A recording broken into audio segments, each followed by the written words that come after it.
ใส่ไปเลยทู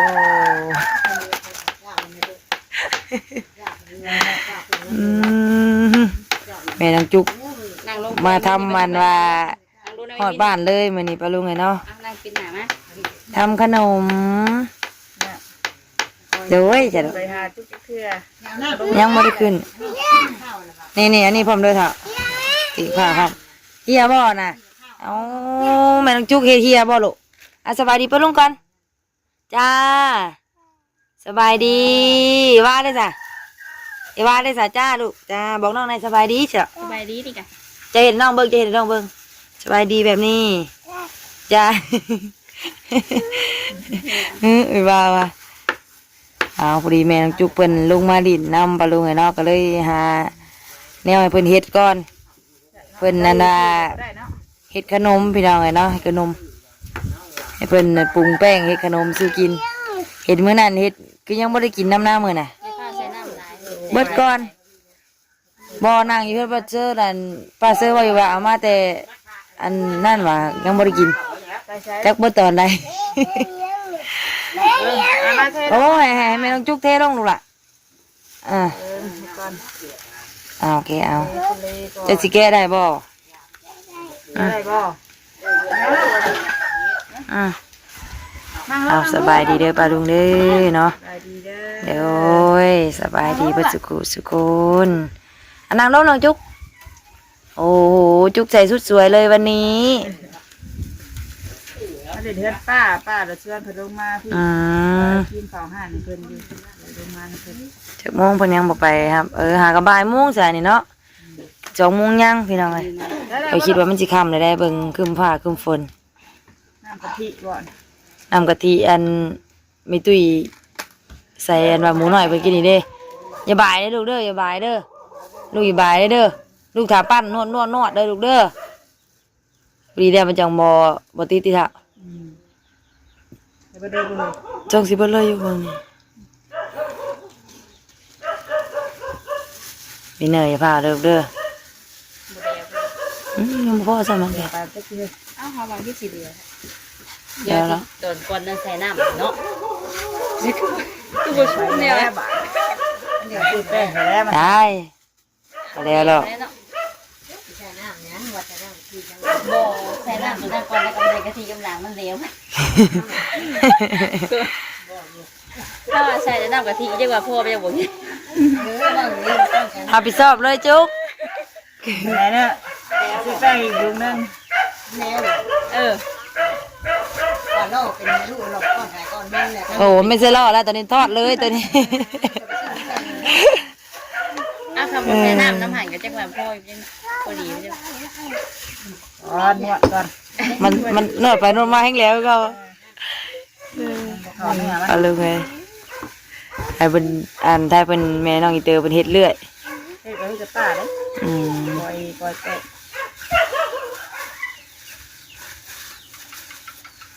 พอดีลางกันเนาะเอามาตัดไม่ลูกดองอันตองอ่ะโบนะตัดได้ใช่น่ะโอ้เอามาเลยเอามาตีดูแหละนอนบ่กินนะโดยจ้ะโอ้ไม่ชวนจุกเลยผมก็ยังไม่ได้นอนเลยเนี่ยบ่าย2จุกเลยนอนในวินมักเลยนวดนี่นะกี่คอยคิดว่าอยากกันได้ในตุเรืองกว่าจะนำแบบมันหนักบ่มีคิดอยากได้บ่ได้ไปซื้อแต่อันนี้มีบ่หันขาบ้านเฮาน่ะซื้อหันใดผู้ฮอตู้สำเร็จผู้วะนวินไปซื้อแต่แป้งอยู่ห้านจีนนี่ได้บ่ได้นะเคยได้มื้อหน้าเราจุเนาะน่าจะเอาใหม่มื้อนี้ลองมันก่อนถ้ามื้อนี้แซ่บผ่านน่ะแม่นมื้อหน้าซื้อแป้งให้อีกตกลงหันนี่ได้แม่วินเนอร์ก็เบิ่งคักๆปะดูนี่โอดมาจุกเพิ่นอย่าบ่จังบ่ยาจักเทื่อโอ้ยจังบ่จังบ่ยาจักเทื่อมาลูกเอ้ยจังบ่จังบ่ยาจักเทื่อแล้วยาอยู่พอดีแหละครับปั้นพอดีเพื่อมันคุยแล้วเถอะเพื่อแป้งคุยโอ้โห ยาแน่ๆเลยแบบนี้น่ะบ่ได้เด้อวายบ่ได้เด้อวายบ่ได้ ได้บัดนี้ ไปเอามาปั้นเลย ไข่ใส่ขวดเรียบร้อย แม่นเจ้าปั้นเดี๋ยวข่อยสิห่อเด้อ มาจ้ะ เอาขากล้องมาก่อนไปลงไงเนาะ พ่อหลอกใส่ โอ้มึงแน่มือมือห่อสลาบอยู่บ่ลุงเอ้ยหอดมือชงเท่านี่ดอกเอาซึ้ง บ่ซึ้งมันบ่ลาย มันบ่หลายดิ เอาชุดก็ได้ที่ เอาหัวก็ได้นางเอ้ย เท่ากับมันชุดมันค่าเดียวมันก็อายทุ่งขึ้นโลด แม่มาพี่วะ ฮึบ บ่ชุบเฮาว่าสิเด็กไปตู้ไว้ เอาตลอดมาค่อยสิเฮ็ดยาวบ่หรือเฮ็ดสั้น ไปแน่จีน มาห่อขนมบัดนี้ไปลงเนาะสองยายเพิ่นถ่ายหนึ่งซิมอยู่ทางนี้ ท่าน เจ้าเข้ามาถ่ายบายดีเด้อสองยายเพิ่นถ่ายซิมเกี่ยวเข้ามาถ่ายก่อนเด้อเด้อ กินน้ำบานพ่อกินเพลแล้วบ่ได้เด้ช่วงไอ้โบยกมือแต่ยังยุบยินคนก็กินเพลพวกกินไปได้ของมันน่ะได้อีกอย่างนี้มันได้กินยังไม่โตยังได้อีกนี่น่ะก็มันน่ะวับๆ น แล้ อ วน โอ้ยอยากนอนเลยลูกก็ได้อยากนอนบ่ มันติเขาบัด แล้วล่ะบ่สิแล้วบ่มื้อนี้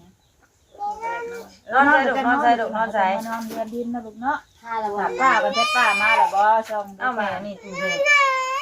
บ่นะ มาจากหัวนั่นดิเนาะ ไปหาเจ้าท่าไปตอง หรือว่าสิเฮ็ดเอาอันว่าลงไปเลยบ่ถ้าก็อันพลุนเด้ค่านั่น ตองก็ได้ บ่ต้องจุ่ม ใส่พวงมาน อนหาแม่ เขาจะยิ่งงับมาบุญยิ่งงับมาบุญมัน เอาออกดูล่ะเอาออกเนี่ยผมไป นอนอูบ่นี่ บ่นอนเสร็จนอน พี่น่านั่งนี่นะ นอนก็เอาแม่มันก็ลูกว่า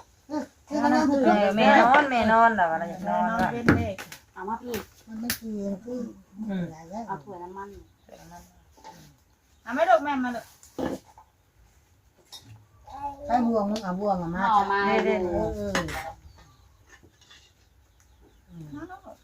นั่งทาง เดี๋ยว นี้ พี่น่ะ พี่นั่งมาคือพี่ เนี่ยปูให้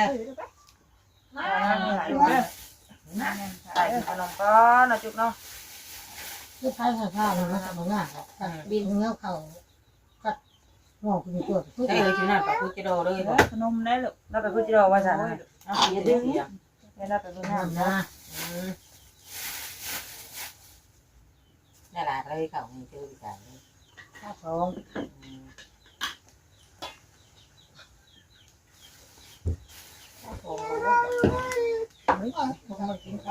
ใช้โทรศัพท์แม่ไปเอามาปะไปน้ำ ขา ขี้ เริ่มยักษ์ขาเริ่มยักษ์ก็ขาว่าหันเลย ปะไปน้ำขี้มาสัตว์เด็ด เอาย่านี่ให้เนี่ยเท่าย่าน่ะ ข้าวแล้ว ย่าว่าย่า ย่าวินแปลถ้วยไม่ไปลูกอาจารย์เด้อเด้อย่ า ดูอาจารย์เด้อเด้อ ปั่นปั่นทุกมูในการกินกันเลยหน่อยอยู่ ผมมีจัดเนาะยายไปทางไหนจัดเฮาเนาะแล้วบูว่าจะจัด มีใครก็มีใครจัดไปยังปิดได้บัดนี้ได้ไหน ได้ไหมน้ำพากระตาแล้วตู้นะน้ำพากระตา หัวเจ้าของเนาะ เฮ้ยโบเอาสิตัดนี่บ่มาสิเฮ็ด ต้ น้ อ อง ง ใช้ ใช่ วั ว่า ด ใช่ว่าจะงามบ่ นี่ข้าวตอน นี่ก่อนน้องนี่ ก็เห็นไปง่ายๆเลยจิ๊ก ปั่นเป็นปะ เห็นไปข้างจิ๊กที่ชาโต บ่ได้นะ น้ำหวาน แหมอะไรก็บ่ดี มันสุดยอ เฮ็ด ด เองสิต้องมีปลาลุงเลยเนาะ มาพี่มาพี่มาพี่มาพี่ อะไรก็บ่ดีฮะทำเองเลยเดี๋ยวนี่นะจุ๊บ เดี๋ยวเมื่อไงประกาศคือไงประกาศเนี่ยเชื่อจริงนะ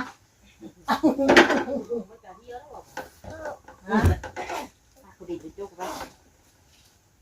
ดินได้เลย โอ้เขาจะเอาไป ปั้นให เบิ่ ญ่ ง เล ลูก ยทีนี้ เดี๋ยวได้พักกันเองมาปลูกเนี่ยนะฮะ ข้าวมาผูก โบปลูกคักแค่ไหน น่ะ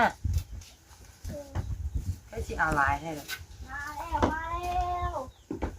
นี่อย่างเลยเด้อ ไปหางานน่ะหาน้องไม้บ่หาน้องไม้บุง ให้ดูไม่บุ๋ม หมดไม่โกเดียวหันเลย นี่แหละน้องไม้บุงมาบ้านปลาลุงเลย ลองแม่มาเลย เตอร์ เอาไทยอย่างมันยังที่นี้มันอย่างนี้ ตื่นบ่นี่ เราเจอแล้วนะ คนรอตื่นบ่ยาอยู่เต็มมือเขาโอ้โหโห ต้องกินหนักมื้อนี้ในห้อง2 ห่อ 3 ห่อ กินเดี๋ยวให้ดินก็อาหารเลย อ้าวเอาเองเนาะไปสิจัก อันนี้ก็ได้เขาบอกนั่นแหละ ในนี้เขาชื่อตะเคียนกับเบนี่แล้วบ่ได้ดอกเฮาน่ะมีน้อยหลาย ยาน้องหรอลูกยาน้องหรอ นั่งอยู่บ่ให้หยุดกิน ได้จักห่อนี่ เล่น พอหาห่อก็พอดอกโอ้เบิดเลย กำลังเล่น พอหาก็พอเด้อเบิดเลยหานะ ฉันดูอีโบยเนี่ย ว่าหาเบิดเลยบ่ได้กินเลยคนอื่นน่ะ มันจะว่าไปแล้วก็จะมาถือข้างในเนี่ย มันเกิดดีว่าว่าน่ะเดือนหนึ่งกูเกิดตู เดือนนึงวันเกิดว่าน่ะ เอ้าว่าเดือนหนึ่งว่ามันไหนกูคนมันมึนเลยสิมันเนี่ย บ่ ผมเพิ่นน่ะมันไหนกูเนาะเอื้อยกะ น่าจะชื่ออะไรกระตุ้ยต้องหัน มันใหญ่กว่าเอื้อยได้ช่วย เอาใหญ่กูเอ้ย แข่งมาแล้วมันเลย ไม่ให้ลูก ได้ ได้ กันช่วยให้กัน ให้กันได้เพิ่นก็ได้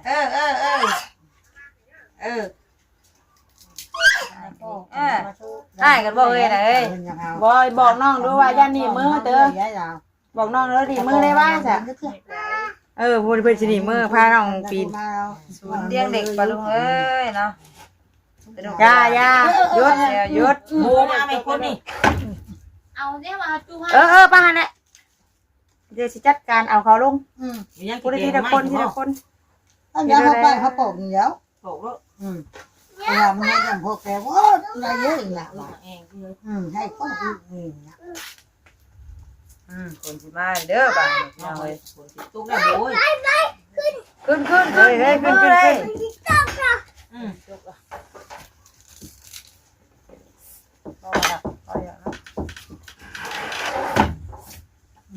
ที่ทับได้ลองสุก กันเด้อ เองก็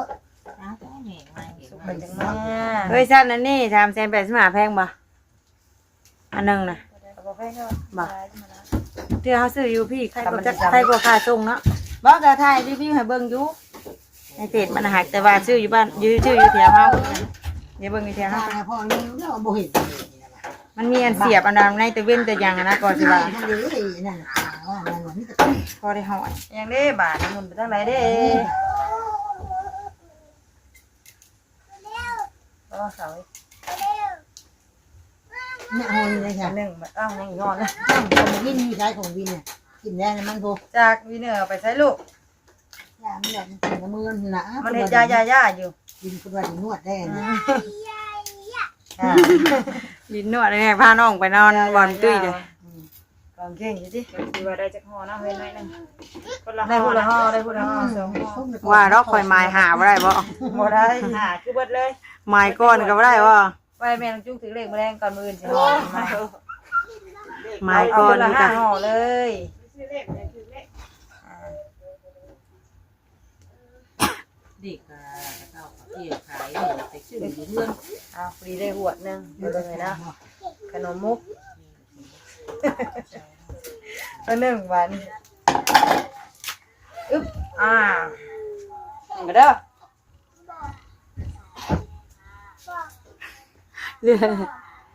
เอามาเด็กตัดมาขอสิไปเอาหมากอันคือเอามาให้เจ้าตำกล้วยบาดนี้ไปดูไงเนาะตำกล้วยถ่าระวัง จะได้ให้เราเฮ็ดซั่นแหละ โอ้มาโดนดีเนาะ ได้กันได้ขนมหมอก เล่นมาสิ ไปพ่อน้องวินเด้อ โอเค ต้องหาประตูก่อน ขึ้นสิเบียกม่วงวะ บอกว่าเบียกม่วงว่าเอ้ยบอกว่าให้ขึ้นแล้วให้ได้ขึ้นแล้วเบียกม่วงแล้วเพิ่นแล้วบาดนี้ไปลงเอ้ยบ่ใช่น่ะสิไปเลย เพราะว่าสิไปซื้อพักกันเฮ็ดกับข้าวให้3ซาวนี่ยังขึ้น 3 ซาว 3ซาวของอาหารถา อ๋ออย่างนี้บัดเนาะกินอย่างนี้นี่ ใช่แล้วจังหวะ โอ้โหไปผักท้องคำ3 ซาวเลยซะมื้อนี้ แล้วจังหวะคิดว่าบ่อยากแกงน้ำใหม่เด้คิดว่าคณะขึ้นไป โอเคจ้ะมื้อใหม่จังแกงเนาะใหม่นะกิน สิบ่แซ่บที่น้องน้อยแต่มื้อกับข้าวเนี่ยเขาปิดมาน่ะ กะแกงกว่าหน่อยเดียวนึงเดี๋ยวตักถ้วยนึงสิบ่เอาขึ้นไปแกงบ่ได้แบบตักน้อยนึงสิเด้ขอยไปหามะเขือมาให้แม่นางจุกเพิ่นตำกล้วยก่อนสั่น ไปสบายนี้ปะลุงไงเนาะอึ๊บเอาปะลุงไงเนาะ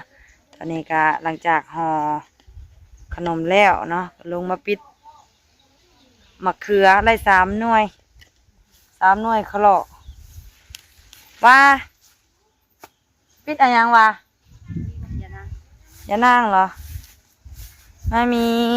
ปิดแนวพริกนี่สุกลายซ้ำอย่านั่งตัวไปใส่ย่างนางน่ะเครื่องปุ่นอย่านางถุงยางยังอยู่กันใส่อยู่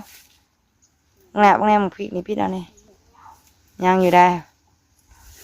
น่ะเอ้ยมาคุงกำลังปิ้นมากปลาลุงเอ้ยคุงกำลังเป็นโมมี่อย่านางมันเบิดเลยปิดเรื่อยๆเลยน้ำเด้อปิดมะเขือเลย3 หน่วยพี่น้องเลยเบิดคักเบิดแน่แล้วได้หมากนี่เนาะยังอยู่เขือคนเขือน้ำบอยมะเขือคนเขือน้ำก็เลยเอานี่เอาป้าหอยใหญ่แท้อันนี้หอยย่างอันนี้หอยทาก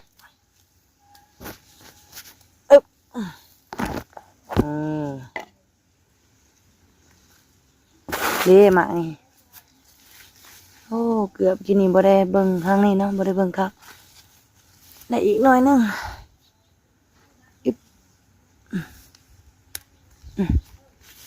ไปได้ผู้ตุกผักนั้นเลยว่าเอ้ยพี่ทำไมพี่เนี่ยนี่มานี่กัน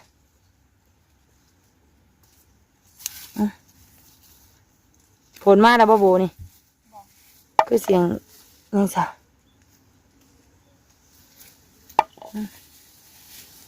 พอแล้วนี่กันเนาะ3 4 หน่อยไปออกไปนะไปก็หมดครบเลยนี่โอ้ยมาเลยหมดครบแล้วว่าเอ้ยไปออกไปไปพี่น้อยเนาะได้แล้วมะเขือกินไปตำใส่มะกล้วยตอนนี้แม่น้องนิ้วซื้อมาเมื่อเช้านี่เนาะตลาดนัดดูก่อนก็หมดครบเลยซื้อมะกล้วยน้ำเพิ่น10,000ให้ลุงจงน้ำดีนึงดี5,000น้อยนึงก็เป็นราคาพี่น้องหลังจากถ้าอันขนมมุกซุกพี่น้องเนาะเขากับมาตำอย่างจุกเป็นตำท่าไปใส่พี่น้องเนาะตำลาปลาลุงก่อนเด้อสวัสดีไว้พบกันคลิปหน้าปลาลุงเนาะคลิปนี้ลาแล้วสบายดีเป็นสุขคนไปแล้วบ่นายป่าไปครับห่อเดียวนึงได้สิขึ้นไปให้ดอก ไปเลยซ้ำนั่นแล้วไม่ต้องกินลายมันมีแค่ซ้ำนั้นโดยน่ะไปพวกนู้นป้าเอาแม่ลูกเอาแม่มีอย่างเดียวบัดเห็นตุ้ยมั้ยมีอย่างเดียวบัดนี่ย่านบ่แต่เก่าคือบ่เห็นย่านจุกเลยจ้ะเด้อจุกเลยจ้ะจุกมันไปใส่ปุ่นไปเบิ่งแม่น้องอีเตอร์เป็นตำกล้วยบัดนี้ไปด้วยเนาะเด้อสบายดี